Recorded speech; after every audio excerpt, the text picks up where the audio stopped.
अस्सलाम वालेकुम बच्चों। आज हम आपकी जमात सुवम से जिस चीज़ का इरादा करने जा रहे हैं वो है फ़जाइया निशान। इससे पहले भी आप लोग पढ़ चुके हैं, एक मरतबा हम फिर उसको रिवाइज़ करेंगे। तो चलिए स्टार्ट करते हैं। फ़जाइया निशान क्या होता है और कहाँ लगाया जाता है। देखेंगे यहाँ पर हुर्फ फ़जाइया, अल्फाज जो जोश या जज्बे में बेतहाशा ज़बान से निकल जाए उन्हें हुर्फ फ़जाइया कहते हैं। जैसे उफ़, ओहो, हाय, अरे, आहा। जिन जुमलों में हुर्फ फ़जाइया इस्तेमाल किए जाते हैं इन जुमलों में फ़जाइया निशान लगाते हैं। आपने जमा सुवम में पढ़ चुके हैं फ़जाइया निशान किसे कहते हैं और ये कब लगता है, ये पढ़ चुके हैं। अभी हम सिर्फ उसका इरादा करेंगे। जो अल्फाज जो है किसी जोश या जज्बे में, जैसे अचानक कोई हैरत की बात हमें पता चलती है, जैसे अगर कोई खुशी की बात है, हम पिकनिक जाने वाले तो हम लोग क्या बोलते हैं, वाह। इंग्लिश में बोलते हैं ना, अरे वाह। उर्दू में अरे वाह। तो ऐसे जो हुर्फ होते हैं वो फ़जाइया हुर्फ कहलाते हैं। और इसके अलावा अगर कोई हमें अचानक से सदमे की कोई खबर मिलती है तो हम लोग बोलते हैं अरे अल्लाह। इस तरह से हम लोग बोलते हैं ना। तो हाय। तो ऐसे जो हुर्फ होते हैं वो फ़जाइया हुर्फ होते हैं और इनको इस्तेमाल करने के बाद फिर उनके साथ जो निशान लगाया जाता है वो ये होता है फ़जाइया निशान। ये है फ़जाइया निशान। आप पिछले साल जो है पढ़ चुके हैं, हम लोग सिर्फ इसको रिवाइज़ कर रहे हैं। आगे देखेंगे। आपकी जमा सुवम की किताब से ये सरगर्मी थी। इन जुमलों को गौर से पढ़ो। बेटा, मैं तुम्हारी मीठी मीठी बातों से बहुत खुश हुआ। यहाँ पर बेटा के बाद देखिए कौन सा निशान नज़र आ रहा है, फ़जाइया निशान। अरे देखिए यहाँ पर है फ़जाइया निशान। अभी तो तुम कह रहे थे कि 9 है। आहा संतरा, देखिए यहाँ पर भी संतरा के बाद फ़जाइया निशान है। संतरे का नाम सुनते ही मुंह में पानी भर आया।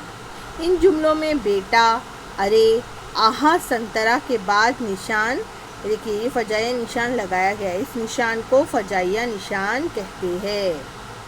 तो इस तरह से फ़जाइया निशान को हम अब संतरा इस सबक में हम देखेंगे कहाँ पर है। संतरा इस सबक का हम इरादा करेंगे। इस तरह से आपकी पढ़ने की महारत को भी क्या मिलेंगी, तरक्की मिलेंगी। देखते हैं कौन अच्छे से पढ़ सकता है। तो पहले मैं पढ़ूँगी, इसके बाद में फिर आप इसको पढ़ के सुनाएंगे।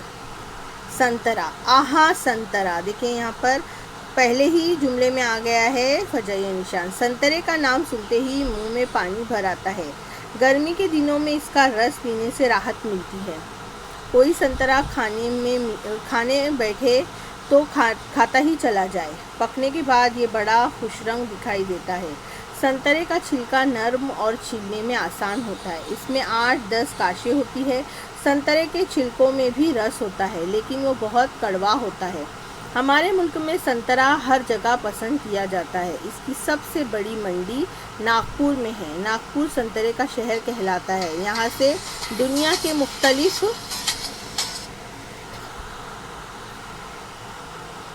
मुल्कों में भी संतरे भेजे जाते हैं। गरीब अमीर हर कोई संतरा पसंद करता है। कुछ लोग खाने की बजाय संतरे का रस पीना पसंद करते हैं। संतरा सेहत के लिए बहुत मुफीद है। संतरे कलमे लगाकर उगाते हैं। कलमे 18-20 फुट के फासले पर लगाई जाती है। ये काम बारिश के दिनों में होता है। संतरे के दरख्त जब ज़रा बड़े हो जाते हैं तो कीड़े मकोड़ों से बचाने के लिए इनके तनों पर दवाई लगाई जाती है। जड़ों में खाद डाली जाती है। हर दरख्त के गिर्द बड़ी क्यारी बनाते हैं और इसे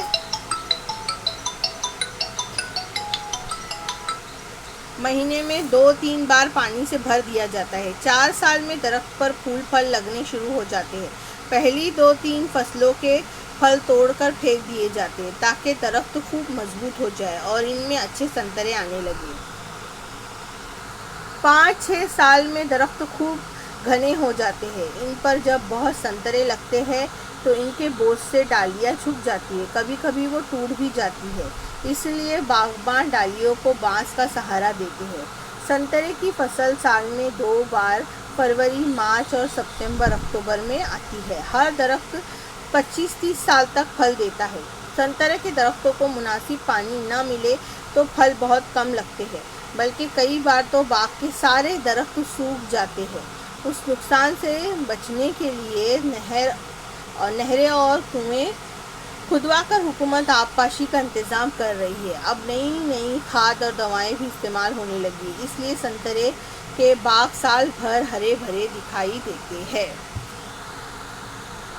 अब इस सबक में जो अल्फाज मुश्किल है उसके मानी यहाँ पर दिए हैं। मुंह में पानी भर आना, यानी कि खाने की किसी मज़ेदार चीज़ का नाम सुनकर मुंह में पानी आना। राहत यानी खुशी, खुश रंग, अच्छे रंग वाला। काश, फाक, मुफीद, फ़ायदामंद। कलम लगाना यानी नया पौधा उगाने के लिए दरख्त की शाख काट कर ज़मीन में लगाना। आबपाशी यानी खेत या बाग में पानी पहुँचाना।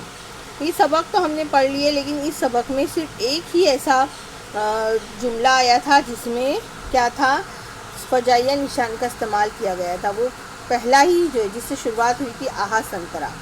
अब यहाँ पर आपके लिए जो आपका होमवर्क है वो ये है कि सबक 9 का चक्कर, ये जो सबक आपने पिछली जमात में पढ़े थे, इस सबक से आपको ऐसे 3 जुमले तलाश करके लिखना है जिनके आखिर में फजाइया निशान लगा हुआ है।